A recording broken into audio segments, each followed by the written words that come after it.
Hadha is the masculine form of this. Hadha.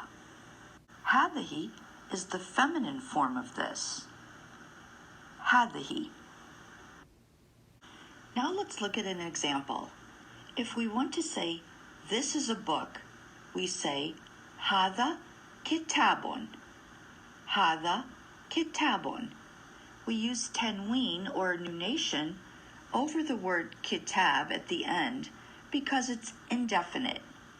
So we use hadha, the masculine form of this, with a masculine noun, kitab.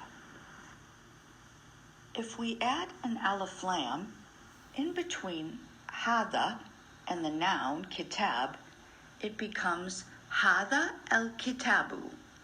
Hadha el kitabu means this book, this particular book. We learned earlier that when you add an alif lam to a noun, it loses nunation. So you only have one vowel marker at the end, el kitabu. This tells you that the noun is definite. Hadha el kitabu means this book. Hadha kitabun means this is a book. It's a full sentence.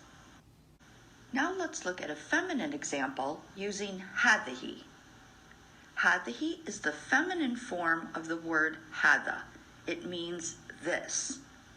If we say hadhihee jaridatun, we're using hadhihee plus a feminine noun. Hadhihee jaridatun. Jarida has tanween or nunation at the end because it's an indefinite noun. Hadhihee jaridatun means this is a newspaper, and it's a full sentence. If we add an alif lam in between hadhihee and jarida, it becomes hadhihee el jaridatu. Hadhihee el jaridatu means this newspaper. El jarida only takes one vowel marker at the end because the word el jarida is a definite noun. So hadhihee jaridatun means this is a newspaper and it's a full sentence. Hadhihee el jaridatu means this newspaper and it's a phrase, not a sentence.